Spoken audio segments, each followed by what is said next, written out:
তো আমরা এই ঘটনাটি আলোচনা করতে করতে বাইতুল মুকাদ্দাস পর্যন্ত গিয়েছি, যে বিশ্বনবী মুহাম্মদ সাল্লাল্লাহু আলাইহি সাল্লামকে আল্লাহ রাব্বুল আলামিন হাতিমে কাবা থেকে বাইতুল মুকাদ্দাস প্রথম ট্রানজিট করিয়েছেন। প্রথম অবস্থান কোথায় করছেন? বাইতুল মুকাদ্দাস।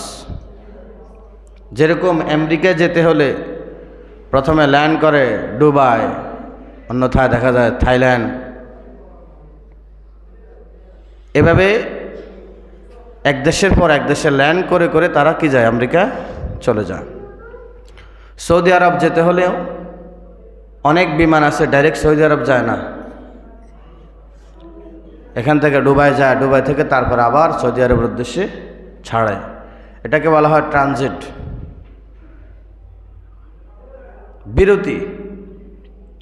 বিরত দিয়ে তারপরে এর পরবর্তী গন্তব্যের দিকে রওনা দেয়। তদ্রূপভাবে বিশ্বনবী মুহাম্মদ সাল্লাল্লাহু আলাইহি সাল্লামকে আল্লাহ রাব্বুল আলামিন আল্লাহর বাড়িতে নেবেন, জায়গা জায়গা ট্রানজিট করিয়েছেন, বিরতি দিয়েছেন। প্রথম বিরতি দিয়েছেন বাইতুল মুকাদ্দাস। সেখানে আম্বিয়া কেরাম আলাইহিমুসসালাতু ওয়াসসালামের সহ আম্বিয়া কেরাম আলাইহিমুসসালাতু ওয়াসসালামের সাথে দেখা সাক্ষাৎ করিয়েছেন, নামাজ পড়িয়েছেন, কথোপকথন করেছেন। তারপর ওখান থেকে আবার প্রথম আসমানের দিকে নিয়ে গিয়েছেন, সেখানে অবস্থান করেছেন। সেখানেও আব্বাজান আদম আলাইহিসসালাতু ওয়াসসালামের সাথে প্রথম আসমানে দেখা সাক্ষাৎ হলো, কথাবার্তা হলো, সেখানেও বিরতি হয়েছে। ওখান থেকে দ্বিতীয় আসমানও অবস্থান করেছেন। হজরতে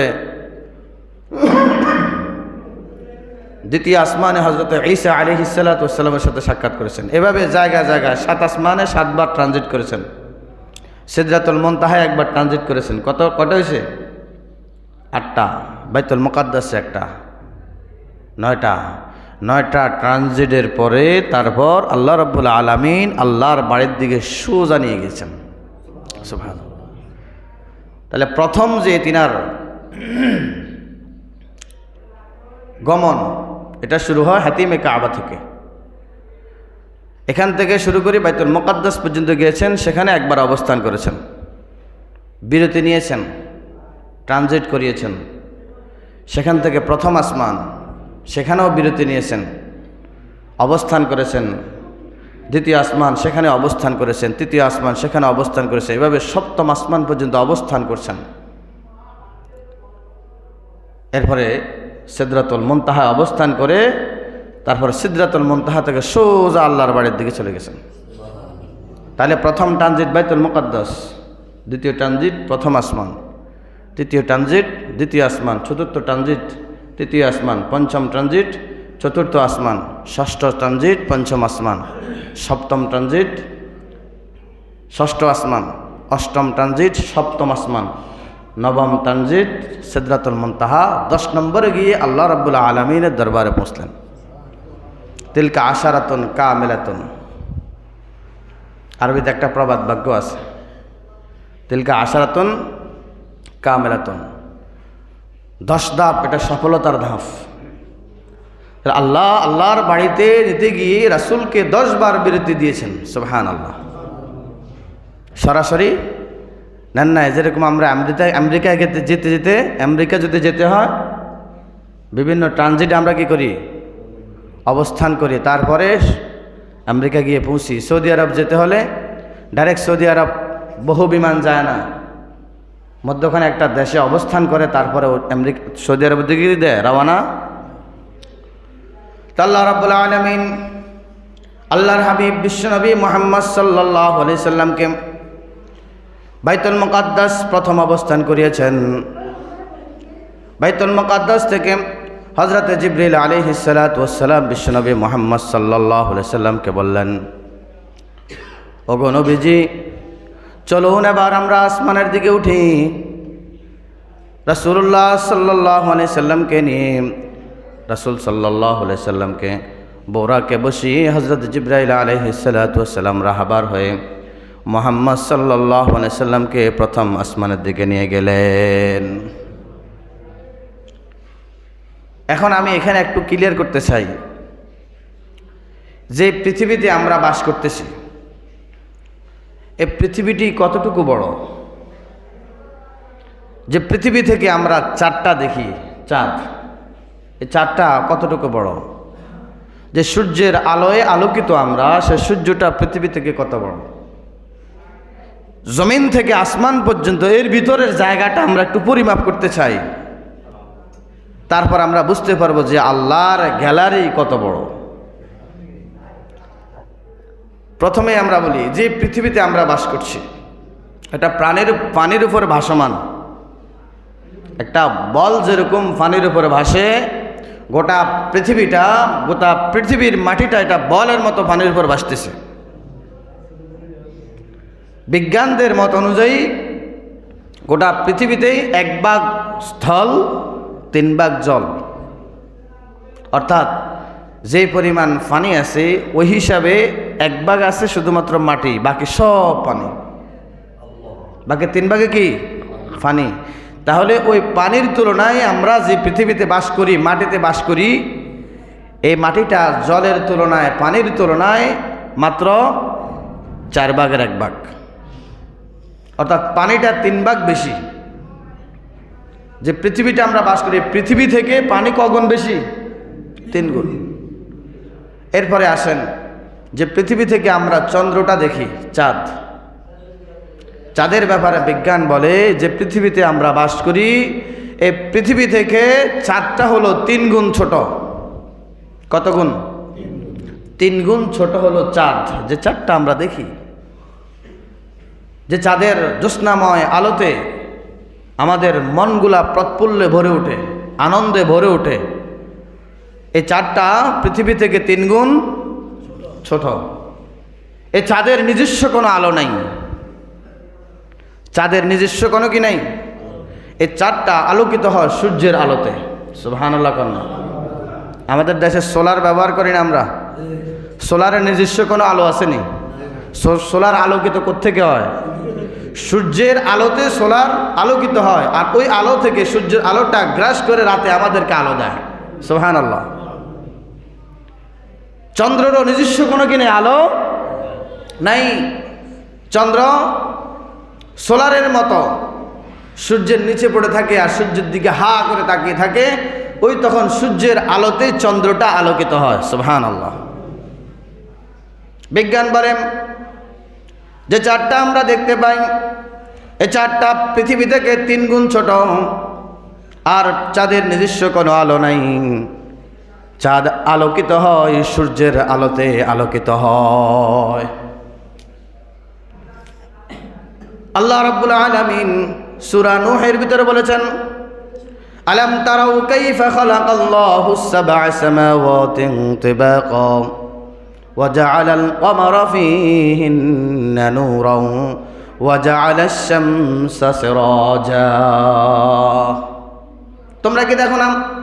আলাম তারাউ কাইফা খালাকাল্লাহুস সাবআ সামাওয়াতিন তিবাকা, আমি কিভাবে 7টা আসমান স্তরে স্তরে তোমাদের মাথার উপরে সমুন্নত করে রেখে দিয়েছি, তোমরা কি দেখো না? ওয়াজআলাল কমারা ফীহিন্না নূরান ওয়াজআলাশ শামসা সিরাজা, তোমাদের জন্য আসমানের মধ্যে ঝুলন্ত অবস্থায় যে চাঁদটা রেখেছি, কমারন মানে চাঁদ, এই চাঁদটা নূরের জ্যোতির মতো মধুর আলো আমাদেরকে দিয়ে থাকে। ওয়াজআলাশ শামসা সিরাজা, আর আমি সূর্যটাকে তোমাদের মাথার উপরে সমুন্নত করে রেখে দিয়েছি তোমাদের জন্য চেরাগ স্বরূপ। চেরাগ যেমন দিলে আলোকিত হয়ে যায়, অন্ধকার আলোকিত হয়ে যায়, আল্লাহ রাব্বুল আলামিন এই সূর্যটাকেও দিয়েছেন যাতে করে পৃথিবীটাকে, গোটা বিশ্বময়টাকে আলোকিত করে রাখে। একটা মাত্র সূর্য, এই সূর্যটা গোটা পৃথিবীর আনাচে কানাচে আল্লাহ রাব্বুল আলামিনের হুকুমে গোটা পৃথিবীটাকে আলোকিত করে।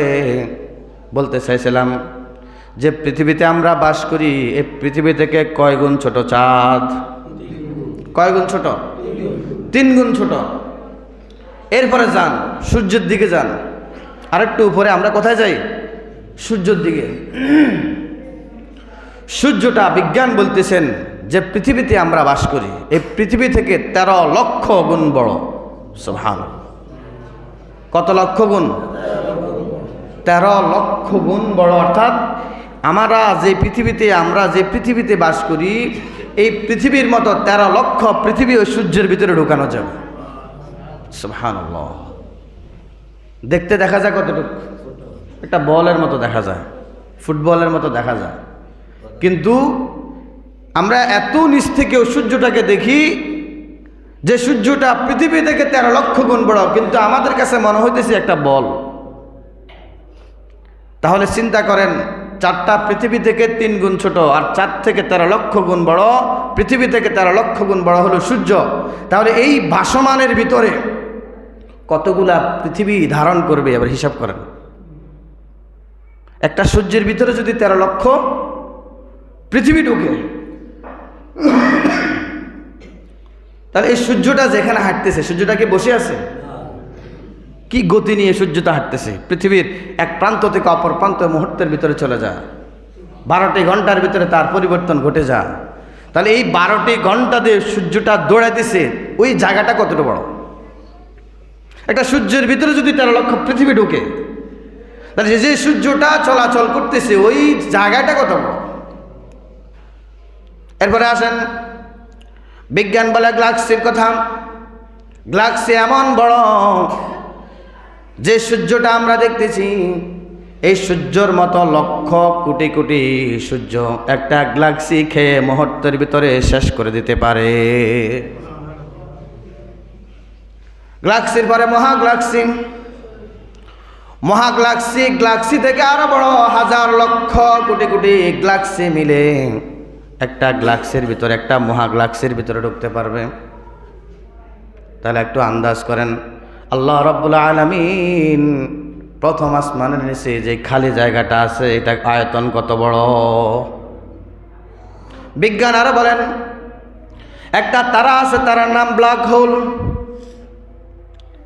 বিজ্ঞান বলে সৌরজগৎ, গ্যালাক্সি, মহাগ্যালাক্সি, চন্দ্র, তারা, সূর্য সব কিছু মিলে যদি ওই ব্ল্যাক হোলের ভিতরে একবার ঢুকানো যায়, ছোট বাচ্চা চকলেট মুখে দিলে যেমন কিছুক্ষণ পরে নাই হয়ে যায়, ওই ব্ল্যাক হোলে ঢোকার পরে গোটা পৃথিবী নাইসাই হয়ে যাবে। বিজ্ঞান এখনো জানে না প্রথম আসমান কোথায়, বিজ্ঞান এখনো বলতে পারে না। আল্লাহ রাব্বুল আলামিন সৃষ্টি করে রেখে দিয়েছেন প্রথম আসমানের নিচে খালি জায়গাটা এত বড়, অথচ আল্লাহ রাব্বুল আলামিনের হাবিব জনাবে মুহাম্মদ সাল্লাল্লাহু আলাইহি সাল্লামকে হযরত জিবরিল আলাইহিস সালাতু ওয়াস সালাম বোরাকে নিয়ে এক মুহূর্তের ভিতরে প্রথম আসমানে পৌঁছে গিয়েছেন। সুবহানাল্লাহ। তো এখানে আরেকটি কথা বলতে চাইছিলাম, সূর্য এবং চাঁদের কারিগরি দেখেন।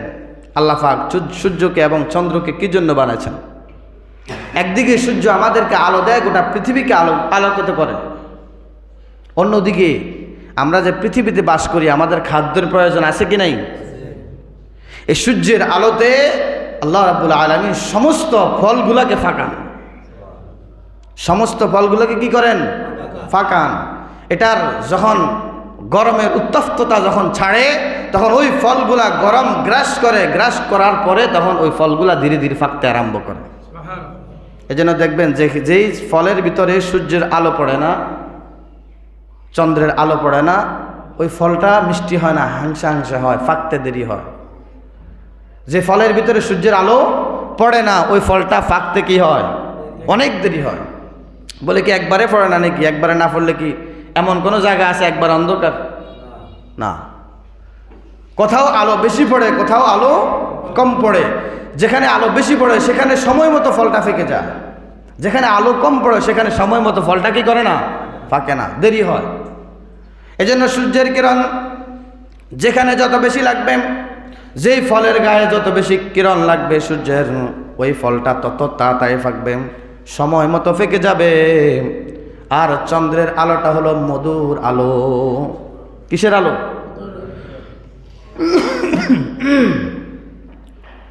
চন্দ্রের আলোটা হলো মধুর আলো। যেমন পূর্ণিমার রজনীর চাঁদে আমরা যখন বের হই দিলে একটা শীতলতা ভাব অনুভব হয়, মনে একটি তৃপ্তি লাগে। জোড়ায় জোড়ায় বের হতে আরম্ভ করেন। অনেকে স্বামী স্ত্রী বের হয় ঘোরার জন্য, মৃদু বাতাস মৃদু আলো গ্রহণের জন্য বের হয়, ঠিক কিনা? এই চন্দ্রের আলোর দ্বারা আল্লাহ রাব্বুল আলামিন বলেন, আমি চন্দ্রের এই মৃদু আলো দিয়ে ফলগুলার ভিতরে মিষ্টি ঢুকাই। ফলগুলা কি এমনি এমনি মিষ্টি হয়ে যায়? সূর্যের প্রখর আলোতে ফলগুলা ফাঁকাই, আর চন্দ্রের মৃদু আলোতে মধুর আলোতে আমি ফলগুলাকে মিষ্টি ঢুকাই। এজন্য যেই ফলের ভিতরে সূর্যের কিরণ পড়বে ওই ফলটা সময় মতো থাকবে, যেই ফলের ভিতরে চন্দ্রের কিরণ সরাসরি পড়বে ওই ফলটা মিষ্টি হবে। আর যেই ফলটার ভিতরে সূর্যের আলো সরাসরি পড়বে না ওই ফলটা ফাঁকতে দেরি হবে। যেই ফলের ভিতরে চন্দ্রের আলো সরাসরি পড়বে না ওই ফলটা ফাংসা ফাংসা হবে। এজন্য আল্লাহ রাব্বুল আলামিন বলেন, আলাম তারাউ কাইফা খালাকাল্লাহু সাবআ সামাওয়াতিন তিবাকা ওয়া জাআলাল কমারা ফীহিন্না নূরান ওয়া জাআলাশ শামসা সিরাজা। তোমরা কি দেখো না আমি স্তরে স্তরে কিভাবে 7টি আসমানকে সমুন্নত করে রাখছি? তোমরা কি দেখো না আমি তোমাদের জন্য নূর হিসাবে মধুময় আলো দেওয়ার জন্য চন্দ্র স্থাপন করেছি?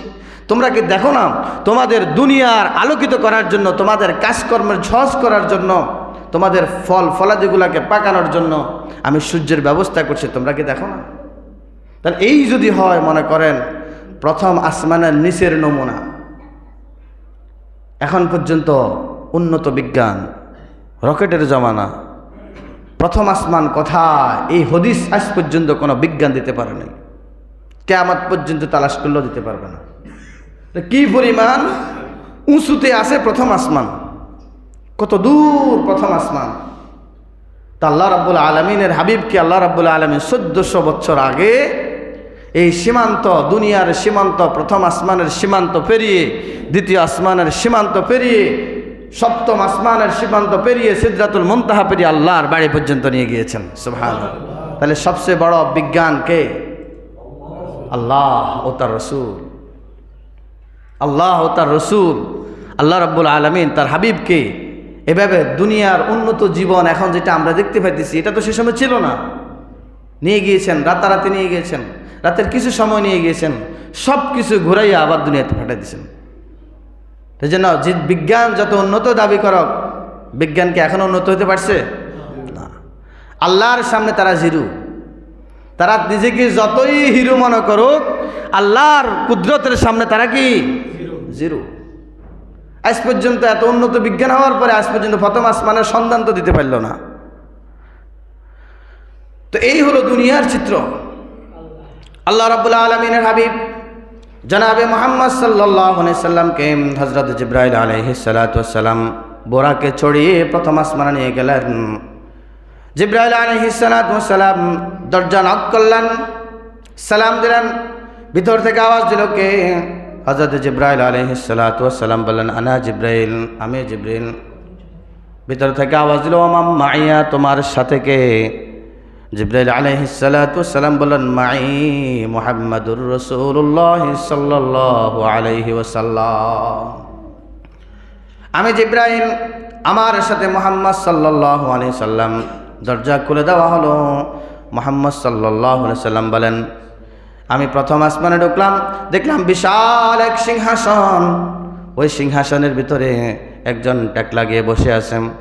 হযরত জিবরাইল আলাইহিস সালাতু ওয়াস সালাম আমার কানের গোড়ায় মুখ লাগিয়ে বললেন, ইনি আব্বাজান আবুল বাশর হযরত আদম আলাইহিস সালাতু ওয়াস সালাম, উনাকে সালাম করুন।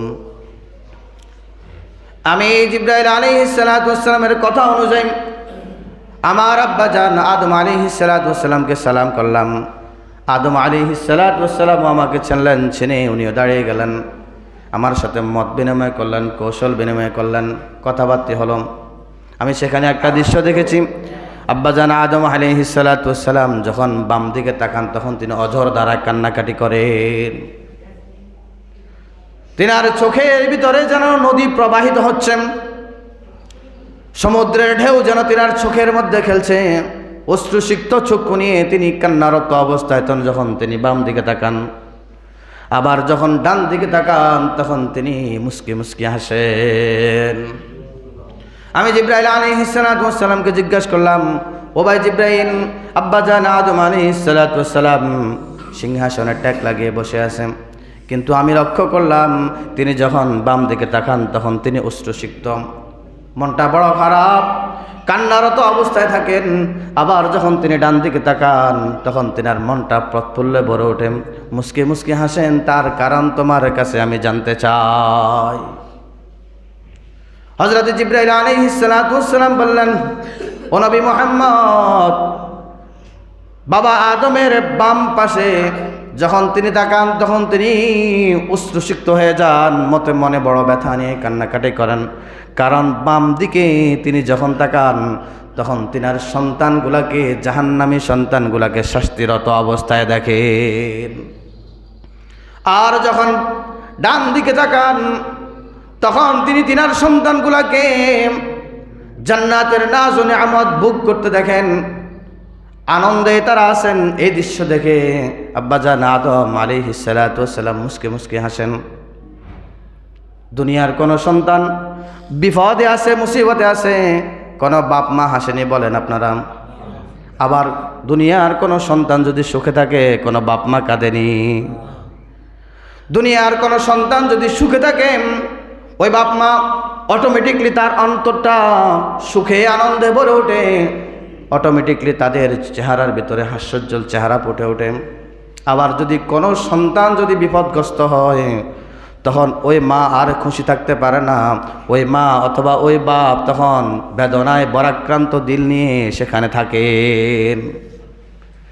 তদ্রূপভাবে আদম আলাইহিস সালাতু ওয়াস সালামের সন্তান তো সবাই বনি আদম, সবাই আদমের সন্তান। তার সন্তানদের ভিতরে দুই ভাগে ভাগ হয়ে গিয়েছে। যারা আল্লাহর হুকুম মানছে, রাসূলদের তরিকা অনুযায়ী চলছেন, তাদেরকে আল্লাহ রাব্বুল আলামিন পুরস্কার হিসেবে জান্নাত দিয়েছেন, তারা সুখে আছেন। ওই দৃশ্যটা যখন আদম দেখেন তখন সন্তানের সুখে বাবাও সুখী, এজন্য বাবা হাসেন। আর যারা আল্লাহর হুকুম মানে নাই, নবী রাসূলদের তরিকা অনুযায়ী জিন্দগি পরিচালনা করে নাই, যখন তিনি আল্লাহ রাব্বুল আলামিন তাদেরকে জাহান্নামে দিয়েছেন, জাহান্নামের শাস্তি ভোগ করতেছেন, এই দৃশ্যটা যখন আল্লাহ রাব্বুল আলামিনের হাবিব হযরতে আদম আলাইহিস সালাতু ওয়াস সালাম দেখেন, তখন বাবা হিসাবে তিনি সুখে থাকতে পারেন না, তিনি দুঃখী হয়ে যান। সন্তানের ব্যথায় তিনি ব্যথী, সন্তানের ব্যথায় তিনি ব্যথিত। এজন্য আদম আলাইহিস সালাতু ওয়াস সালাম কান্না করেন।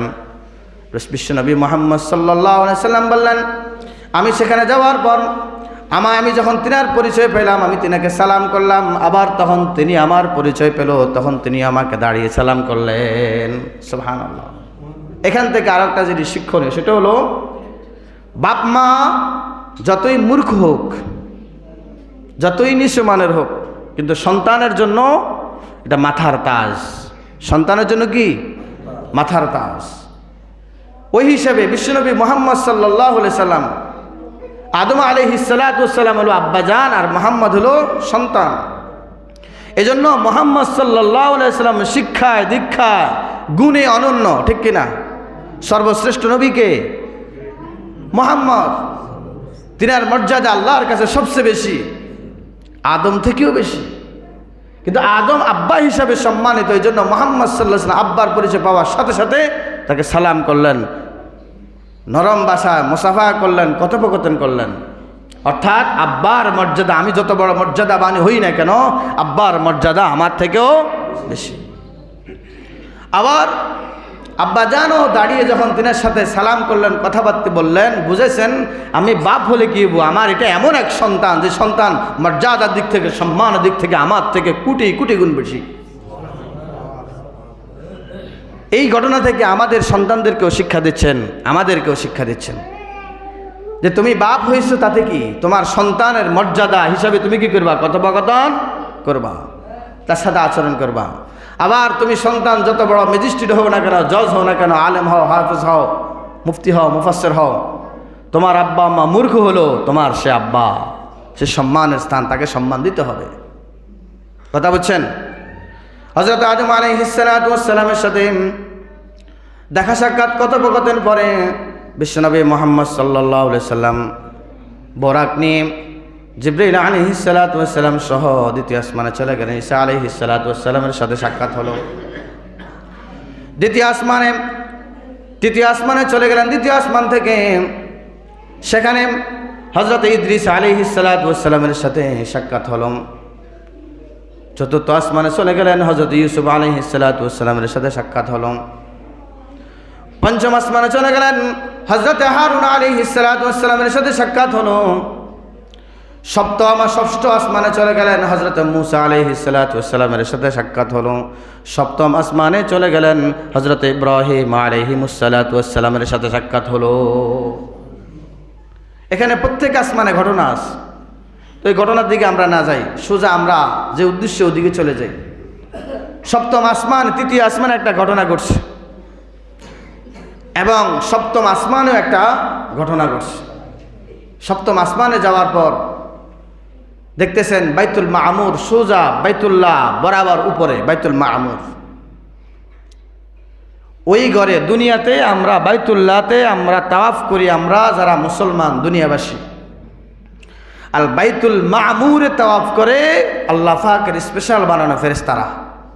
সুবহানাল্লাহ। দুনিয়াতে তাওয়াফ করে কে? মানুষ। আল্লাহর ঘর তাওয়াফ করে, আল্লাহর কাছে রোনাজারি করে। আর সপ্তম আসমানের উপরে বাইতুল মামুর, সেখানে তাওয়াফ করে আল্লাহর ফেরেশতারা। দৈনিক ৭০,০০০ ফেরেশতা তাওয়াফ করে। কত হাজার ফেরেশতা? কিয়ামত পর্যন্ত এভাবে চলতেই থাকবে। একবার যে ফেরেশতা ওই ৭০,০০০ দলের ভিতরে থাকবে, ওই ফেরেশতা দ্বিতীয়বার তাওয়াফ করার আর চান্স পাবে না। আল্লাহু আকবার। তাহলে হিসাব করেন কি পরিমাণ ফেরেশতা আল্লাহ পাক বানিয়ে রেখেছে। একদিন তাওয়াফ করবে ৭০,০০০। এই ৭০,০০০ কিয়ামতের আগ মুহূর্ত পর্যন্ত দ্বিতীয়বার তাওয়াফ করার সুযোগ পাবে না। আল্লাহ পাক বানিয়ে রেখেছে। সেখানে দিয়ে দেখেন ইব্রাহিম আলাইহিস সালাতু ওয়াস সালাম বাইতুল মামুরের সাথে ট্যাক লাগিয়ে বসে আছেন, আর ছোট ছোট বাচ্চারা খেলাধুলা করতেছে, তাদেরকে পড়াইতেছেন, খেলাধুলা করতেছে। বিশ্বনবী মুহাম্মদ সাল্লাল্লাহু আলাইহি সাল্লাম হযরত জিবরাইল আলাইহিস সালাতু ওয়াস সালামকে বললেন, ইনিকে আর ইনার সাথে যে ছোট ছোট বাচ্চাগুলো আছে এরা কারাম? হযরত জিবরাইল আলাইহিস সালাতু ওয়াস সালাম বললেন, ইনি হলেন জাতির পিতা হযরত ইব্রাহিম আলাইহিস সালাতু ওয়াস সালাম। আর যে ছোট ছোট বাচ্চাগুলো আপনি দেখছেন, এই ছোট ছোট বাচ্চাগুলো হলো দুনিয়াতে ওই সমস্ত ছোট ছোট বাচ্চা যারা প্রাপ্ত বয়স্ক হওয়ার আগে আল্লাহ রাব্বুল আলামিন তাদের জান কবজ করিয়েছেন। প্রাপ্তবয়স্ক হওয়ার আগে তাদের মৃত্যু ঘটিয়েছেন। এই সমস্ত বাচ্চাগুলার লালন পালনের দায়িত্ব আল্লাহ রাব্বুল আলামিন হযরত ইব্রাহিম আলাইহিস সালাতু ওয়াস সালামকে দিয়েছেন। হযরত ইব্রাহিম আলাইহিস সালাতু ওয়াস সালাম তাদের লেখাপড়া করান এবং তাদের খেলাধুলার আয়োজন হযরত ইব্রাহিম করান। এজন্য হাদিস শরীফে আছে, যদি কারো প্রাপ্তবয়স্ক হওয়ার আগে কোনো সন্তান যদি মারা যায়, ওই সন্তানকে নিয়ে বিলাপ করে কাঁদবেন না। আল্লাহ রাব্বুল আলামিনের কাছে সবর করবে না, ধৈর্য ধারণ করবেন। আল্লাহ তোমার সম্পদ তুমি নিয়ে গিয়েছ, এই কথা বলে যদি কোনো মা অথবা কোনো বাপ যদি ধৈর্য ধারণ করতে পারে, আল্লাহ রাব্বুল আলামিন এই বাচ্চার উসিলা ওই মা বাপের জীবনের সমস্ত গুনাহ খাতাগুলা মাফ করে আল্লাহর জান্নাতে দিয়ে দিবে। কিয়ামতের কঠিন মুসিবতের সময় এই বাচ্চাটা হবে তার জন্য একটা সুফল। বাচ্চা কি হবে? একটা সুফল হবে। কিন্তু যারা কান্নাকাটি করবে, হায় আল্লাহ শুধু আর হোলাগারে চোখে দেখছে, আল্লাহ দুনিয়াত কারো করে চোখে দেয় না, আল্লাহর বিচার নাই, আল্লাহ ন্যায় ফরায়ান্ন আনসাবগার্ন, যদি এই সমস্ত কথাগুলো বলি, আল্লাহকে দোষারোপ করে, তাহলে এই বাচ্চা রসুল সে জান্নাত পাবে না, এই বাচ্চা রসুল সে সুফল বই আনবে না। এই বাচ্চাকে আল্লাহ পাক ঠিকই জান্নাত দিবেন, কিন্তু ওই মা বাবাকে কুফরি কথা বলার কারণে জাহান্নামে নিক্ষেপ করবেন। এজন্য ছোট ছোট বাচ্চারা মারা গেলে কান্নাকাটি করবেন না। কান্না করা নিষেধ নয়, কিন্তু বিলাপ করে কান্নাকাটি করা যাবে না। জোরে জোরে হাউমাউ করে আল্লাহকে দোষারোপ করে কি করা যাবে না? কান্নাকাটি করা যাবে না। আল্লাহ রাব্বুল আলামিন এই যে ঘটনা থেকে কিন্তু আসলে বাস্তব জীবনে প্রত্যেকটা শিক্ষণীয় বস্তু আছে। বাস্তব জীবনের শিক্ষার জন্যই এই ঘটনাটা আল্লাহ পাক কি করছেন, কোরআনে বর্ণিত করছেন। কোরআনে না হলে খামাকা এত বড় একটা ঘটনা বর্ণনা করার কি দরকার? এই ঘটনাগুলা শুধু কানসুক করার জন্য নয়, ঘটনাগুলা শুনে শুনে ঘটনার যে সময় যা শিক্ষা দেয় ওই শিক্ষাটা নিজের ভিতরে ধারণ করা, এটা হলো মূল উদ্দেশ্য। তাহলে সপ্তম আসমানে গেছেন, ইব্রাহিমের সাথে দেখা হয়েছে, ঘটনার দ্বারা উদ্দেশ্য কি? ছোট ছোট বাচ্চা মারা গেলে কান্নাকাটি করা যাবে না। আল্লাহর মার আল্লাহ নিয়ে গেছে, সবর ধারণ করতে হবে, ধৈর্য ধারণ করতে হবে। তাহলে আল্লাহ রাব্বুল আলামিন এই ধৈর্যের বিনিময়ে তাকে সুফল দেবেন। আল্লাহ রাব্বুল আলামিন আমাদেরকে এই ঘটনাগুলোকে, বাস্তব জীবনের ঘটনাগুলো থেকে শিক্ষা গ্রহণ করার তৌফিক দান করুন।